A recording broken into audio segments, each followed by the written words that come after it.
Park में एक अद्वितीय तरह की शांति बसी थी, जैसे कि वह सब कुछ जानती थी। सुबह की ठंडी हवा, फूलों का बहना और लोगों का आना जाना इसे अद्वितीय बनाता था, लेकिन इस शांति के पीछे छुपा था एक दुख भरा रहस्य। रमेश और सीमा एक खुशहाल जोड़ा पार्क के निकट रहते थे। उनके पास एक सुंदर बेटी थी, नीता, जिसकी हंसी पूरे पार्क को बेहाल कर देती थी। उनका जीवन सफल था, एक बड़ा घर, अच्छे दोस्त और अच्छी नौकरी। एक दिन जब सीमा अपने दोस्त सुमिता के साथ पार्क में थी, उन्होंने एक अजीब बात देखी।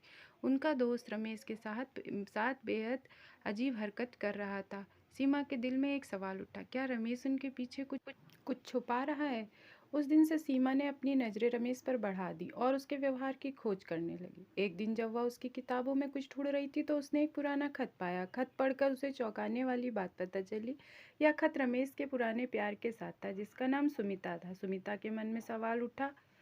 सीमा के मन में सवाल उठा कि क्या यह खत उसके और सुमिता के बीच का एक रहस्य छुपा रहा है। वह निश्चित थी कि कुछ बड़ा चल रहा है और उसकी जिज्ञासा उसे खोजने के लिए मजबूर कर रही थी।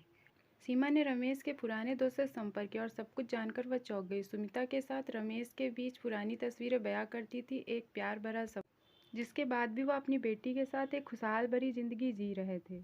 सीमा के दिल में एक बड़ा सवाल था, क्या रमेश ने अपने पुराने प्यार को छोड़ दिया? जब सीमा ने रमेश से यह बात पूछी तो वह सरप्राइज।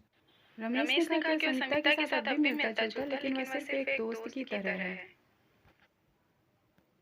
यह सब सच था, लेकिन सीमा के दिल में एक अजीब सी तस्वीर बन गई थी। सीमा ने खुद को संभालने का प्रयास किया और रमेश की बातों पर विश्वास किया, लेकिन वह चौंकी हुई थी। उसके मन में एक सवाल हमेशा ही बसा रहा, क्या रमेश अभी भी कुछ छिपा रहे हैं? सीमा ने अपनी खोज जारी रखी और एक बड़ा रहस्य खुला। सीमा ने एक रात रमेश के कमरे में जाने का फैसला किया। सीमा को कुछ दस्तावेज मिले जो उसकी हैरानी का कारण थे। ये तस्वीरें और पत्र सब कुछ बयां करते थे, एक अवैध रिश्ते का सच, जिसके बारे में सीमा को कुछ भी पता नहीं था। रमेश उसके साथ और भी कुछ छुपा रहे थे। उसने तय किया कि वह सारी सच्चाई जानकर रहेगी, ताकि वह अपने और रमेश के बीच छिपे रहस्य को सुलझा सके। वह अपनी दोस्त सुमिता से मिली और कहा कि वह सब कुछ जान चुकी है। सुमिता थोड़ा चौंकी, लेकिन उसने सच्चाई बताने का फैसला किया। सीमा, सुमिता और रमेश ने बात की और सारे सच को सामने रखा। रमेश ने सीमा और सुमिता से माफ़ी मांगी, लेकिन वह समझ चुका था कि उसके अवैध संबंधों के कारण उसका जीवन बिगड़ चुका है। तीनों ने यह फैसला किया कि उन्हें इस मुश्किल स्थिति से बाहर निकलने के लिए काम करना होगा। रमेश ने अपने अवैध संबंधों को छोड़ने का निश्चय किया और सुमिता भी उसके साथ थी। सीमा भी, जो उनके परिवार के साथ जिंदगी जीने का निश्चय कर रही थी, उनके साथ थी। इसके बाद तीनों ने एक नई शुरुआत की और एक खुशहाल जिंदगी जीने का निश्चय किया।